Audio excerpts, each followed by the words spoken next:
وهدى ورحمة للمؤمنين. اعوذ باللہ من الشیطان الرجیم، بسم اللہ الرحمن الرحیم۔ آیت نمبر 55 آج پڑھیں گے۔ 54 میں ہم پڑھ رہے تھے فَقَدْ آتَيْنَا آلَ إِبْرَاهِيمَ الْكِتَابَ وَالْحِكْمَةَ وَآتَيْنَاهُمْ مُلْكًا عَظِيمًا۔ اللہ کہتے ہیں ہم نے آل ابراہیم کو کتاب دی، حکمت دی، اور دی ہم نے ان کو بادشاہت بہت بڑی۔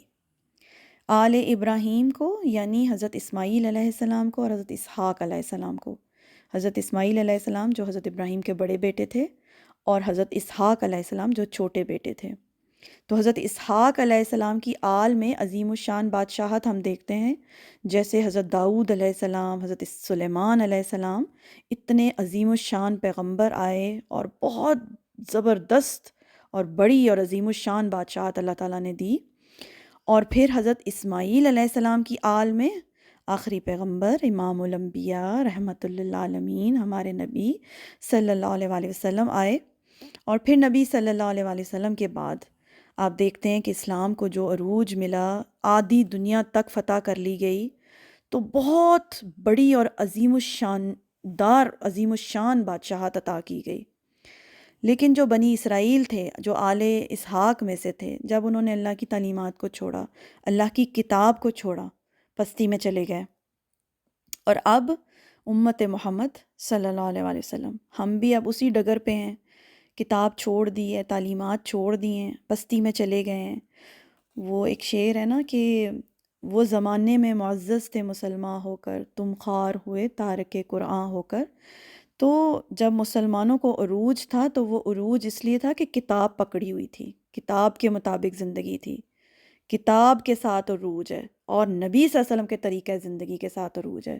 ایک اور اقبال کا شعر یاد آ رہا ہے کہ محمد سے وفا تو نے تو ہم تیرے ہیں، یہ جہاں چیز ہے کیا لوح و قلم تیرے ہیں۔ یعنی یہ اللہ کی طرف سے اقبال نے کہا ہے کہ اللہ انسان کو کہہ رہا ہے کہ محمد سے وفا کرو، یعنی جو تعلیمات محمد صلی اللہ علیہ وآلہ وسلم نے دی ہیں ان کو پکڑو، تو پھر جہان تو کیا، سارے جہان کی نعمتیں تمہیں عطا کر دی جائیں گی۔ پر افسوس یہ بات اب امت بھولتی جا رہی ہے، کتاب کو چھوڑ رکھا ہے۔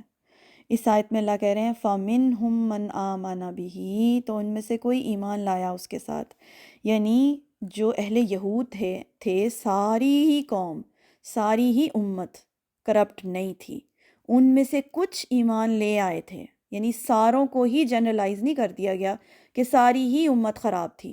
اللہ کہہ رہے ہیں کچھ ان میں سے اچھے بھی لوگ تھے، ایمان لے آئے تھے۔ وَمِنْهُمْ مَنْ صَدَّ عَنْهُ، اور ان میں سے کوئی رک گیا اس سے۔ اور صدّا کہتے ہیں رک جانا اور روک دینا، دونوں ہی میننگ ہے اس میں۔ تو ان میں سے کچھ جو ہیں انہوں نے اپنے ہاتھ روک دیے، یعنی وہ ایمان نہیں لائے اور دوسروں کو بھی انہوں نے روک دیا۔ ایسے لوگوں کے لیے اللہ کہتے ہیں وَكَفَى بِجَهَنَّمَ سَعِيرًا، اور کافی ہے جہنم کی بھڑکتی ہوئی آگ۔ اور جہنم کی بھڑکتی ہوئی آگ صرف آگ کا عذاب نہیں ہے، اللہ کی ناراضگی، اللہ کا غضب، اللہ کا غصہ۔ یعنی آپ سوچیں ذرا، دنیا کی ہی آگ جو ہے وہ اتنی خوفناک چیز ہے، آگ کہیں لگی ہوئی ہو کتنا خوف آتا ہے اس کو صرف دیکھ کے، ایون کہ اگر آپ کے ہاتھ کہیں ٹچ ہو جائے آگ سے تو کتنی زیادہ تکلیف ہوتی ہے۔ اور آپ سوچیں جہنم کی آگ دنیا کی آگ سے 70 گنا زیادہ انٹینس ہے۔ تو آپ سوچیں کہ ایسے لوگوں کا کتنا صبر ہے آگ کے اوپر۔ اللہ قرآن میں کہتے ہیں نا کیسا صبر ہے ان کا آگ کے اوپر، بتا بھی دیا اللہ تعالیٰ نے، پہچان بھی لیا ان لوگوں نے، مگر جان بوجھ کر رک گئے اور روک دیا لوگوں کو، حق کو ایکسیپٹ نہیں کیا۔ تو ان کے لیے پھر کافی ہوگی جہنم کی آگ، اللہ تعالیٰ کا غضب اور غصہ اور ناراضگی۔ اللہ تعالیٰ محفوظ رکھیں، ہدایت دیں۔ اللہم اجرنا من النار، آمین ثم آمین۔ تو یہ آیت تھی۔ سبحانک اللہم و بحمدک اشہد ان لا الہ الا انت استغفرک و اتوب الیک۔